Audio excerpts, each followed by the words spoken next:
Chamfort, máximas, pensamientos, caracteres y anécdotas. Pregunta: ¿por qué no publicáis?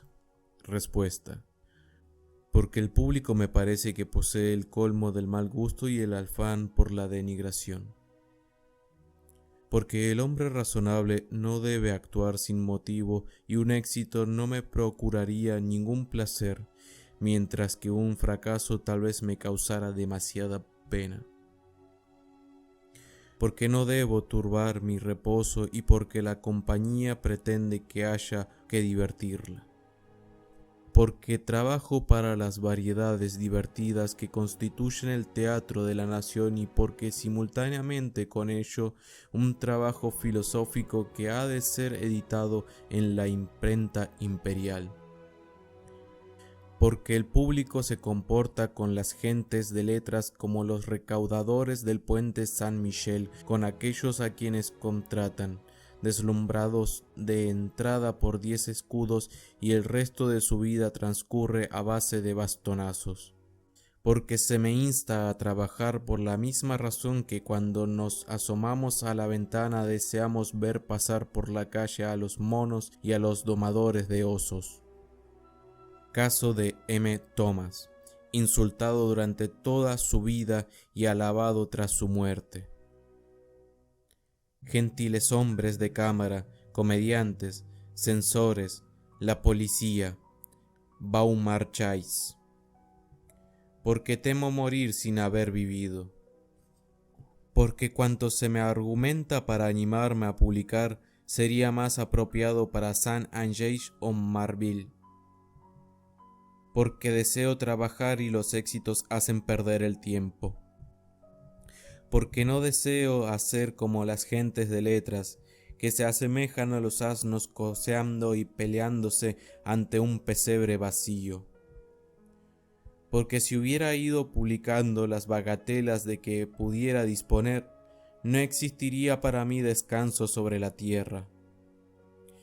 Porque valoro más la estima de las gentes honestas y mi particular felicidad que algunos elogios, algunos escudos y una montaña de injurias y calumnias. Porque si existe en el mundo un hombre que tenga derecho a vivir para sí mismo, ese soy yo, tras las maldades de que he sido objeto con cada éxito alcanzado. Porque jamás, como dijo Bacon, han ido juntas la gloria y el reposo. Porque el público no se interesa más que por los éxitos que no aprecia. Porque me quedaría a medio camino de la gloria de Jean Not. Porque soy de los que no quieren agradar más que a quienes tengo a bien. Porque cuando más se desvanece mi cartel literario, más feliz me siento. Primera parte. Máximas y pensamientos. Capítulo primero. Máximas generales. 1. Las máximas, los axiomas, son, como los compendios, tarea de personas de ingenio, que han trabajado, a lo que se ve, para solaz de espíritus perezosos o mediocres. El perezoso y el hombre mediocre se creen dispensados de ir más allá y prestar a la máxima una generalidad que el autor, de no ser a su vez una mediocridad, lo que a veces sucede, no pretende darle. El hombre superior capta al instante las semejanzas y diferencias que hacen que la máxima sea más o menos aplicable a tal o cual caso, o deje de serlo en absoluto. Sucede aquí como en la historia natural, donde el deseo de simplificar ha imaginado las clases y las divisiones. Sin duda se precisó de ingenio para efectuarlas, porque fue preciso acercarse y observar las relaciones. Mas el gran naturalista, el hombre de ingenio, comprende que la naturaleza abunda en seres individualmente diferentes y sabe de la insuficiencia de las divisiones y de las clases que usan con tanta alegría los espíritus mediocres y perezosos. Podemos, pues, asociarlos.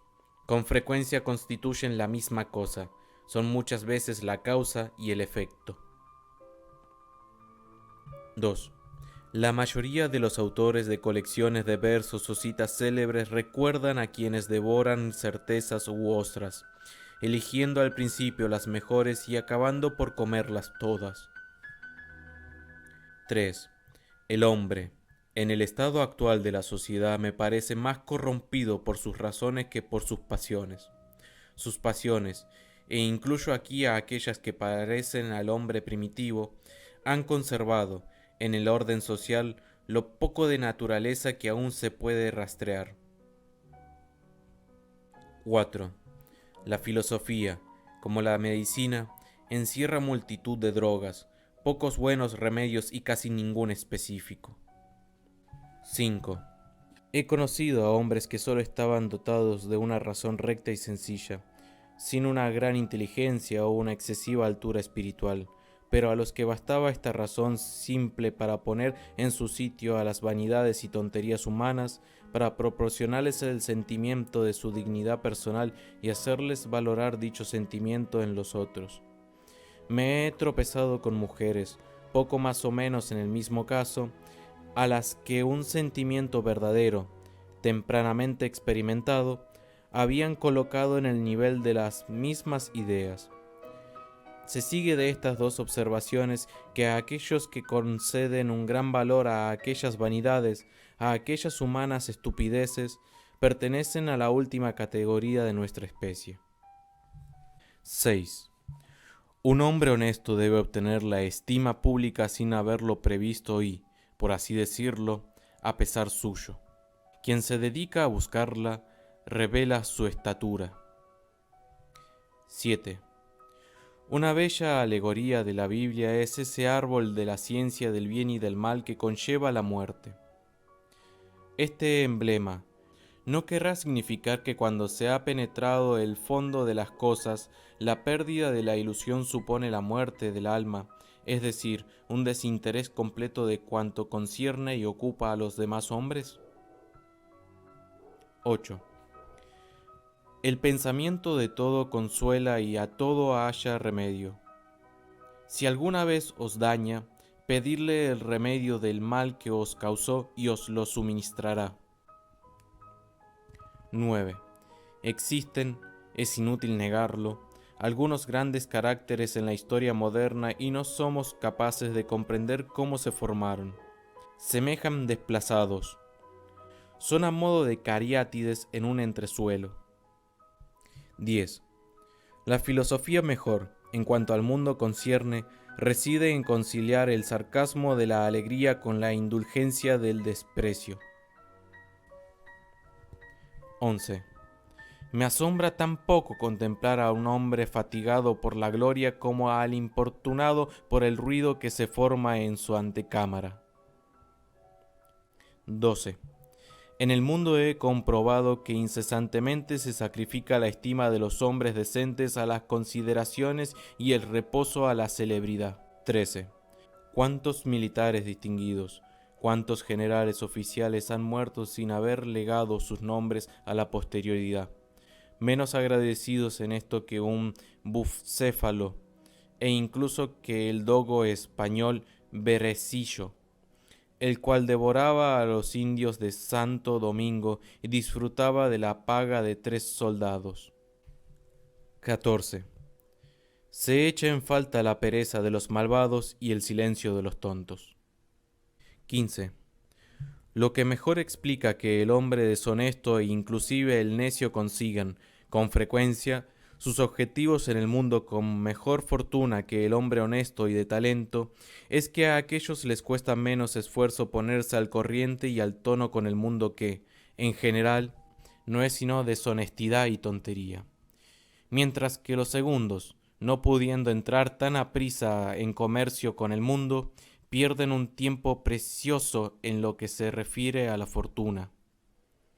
Los unos son mercaderes que, conociendo la lengua del país, venden y se aprovisionan de inmediato, mientras que los otros se ven obligados a aprender la lengua de sus vendedores y parroquianos. Con frecuencia, antes de exhibir su mercancía y entrar en trato con aquellos, deciden ignorar la lengua y retornan sin estremecerse siquiera. 16. Existe una prudencia superior a la que se califica ordinariamente con este nombre.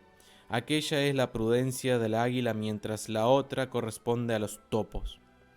Consiste la primera en arrostrar con valentía el propio carácter, aceptando con coraje las desventajas e inconvenientes que pudiera acarrear.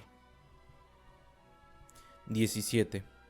Para llegar a absolver a la razón del mal que causa a la mayoría de los humanos, es preciso imaginar lo que sería el hombre sin aquella. Se trata de un mal necesario. 18. Las pretensiones constituyen una fuente de desdichas, y el periodo de felicidad en la vida comienza exactamente cuando aquellas terminan. Una mujer todavía es bonita en el momento en que su hermosura empieza a decaer.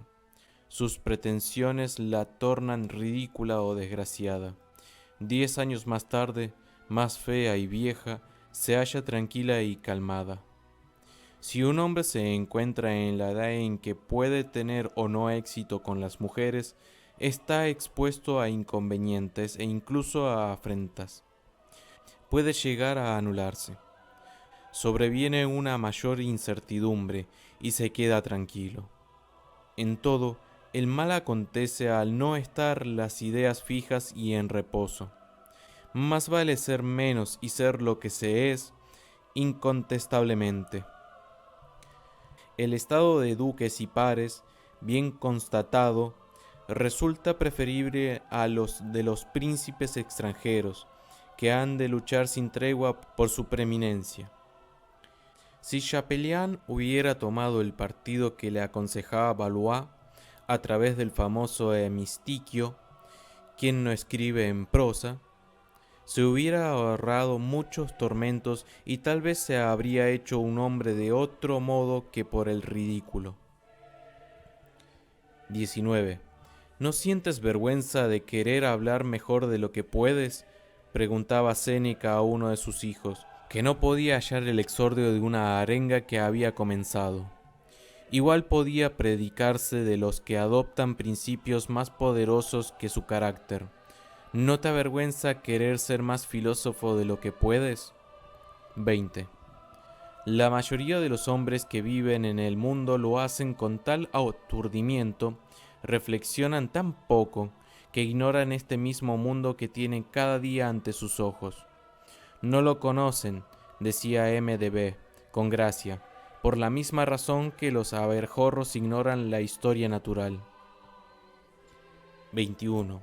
Si recordamos a Bacon, a principios del siglo XVI, cuando indicaba al espíritu humano la marcha que había que seguir para construir el edificio de las ciencias, apenas podemos admirar a los grandes hombres que le siguieron, Boileau, Locke, etc. De entrada, aquel les limita el terreno que han de descifrar o conquistar. Es semejante a César, señor del mundo tras la batalla de Farsalia, otorgando reinos y provincias a sus partidarios y a sus favoritos. 22. Con frecuencia nuestra razón nos hace tan desgraciados como nuestras pasiones, pudiéndose afirmar del hombre, cuando se halla en ese caso, que es un enfermo envenenado por su propio médico. 23. Preguntáis la manera de hacer fortuna. Fijaos en lo que ocurre en la platea de un espectáculo, el día en que hay un gentío. Como unos quedan rezagados, los primeros retroceden, los últimos son empujados hacia adelante. Esta imagen es tan justa, que la frase que la expresa ha pasado a la lengua popular y parece destinada a hacer fortuna. Abrirse camino.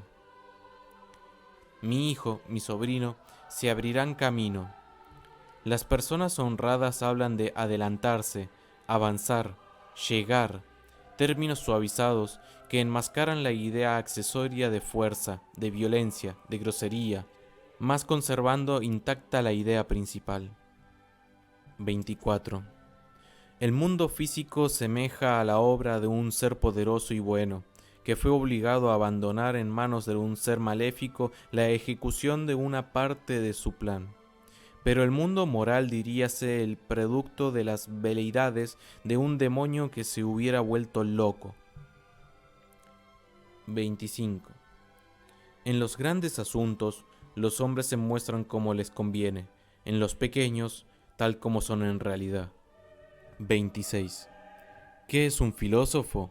Un hombre que opone la naturaleza a la ley, la razón a la costumbre, su conciencia a la opinión y su juicio al error.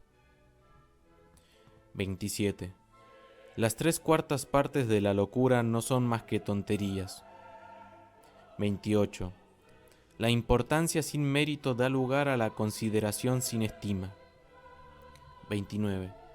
La ambición prende en las almas pequeñas con mayor facilidad que en las grandes, al igual que el fuego enciende la paja con mayor rapidez en las chozas que en los palacios. 30. El hombre que vive habitualmente consigo mismo tiene necesidad de virtud, pero si vive con otros, precisa de honores. 31. La leyenda de Tántalo no ha servido de emblema más que a la avaricia. Sin embargo, lo es como mínimo de la ambición, del amor a la gloria y de casi todas las pasiones. 32. La naturaleza, habiendo alumbrado al mismo tiempo la razón y las pasiones, parece haber querido ayudar al hombre, por medio del momento presente, a aturdirse respecto al mal que le ha hecho con el primero y no permitiendo que viva más que pocos años tras la pérdida de sus pasiones. Parece que se apiadara de él, librándole pronto de una vida que le reduce a su razón como único recurso. 33. La naturaleza ha querido que las ilusiones alcanzaran tanto a los sabios como a los locos, a fin de que los primeros no fuesen excesivamente desgraciados por culpa de su propia sabiduría.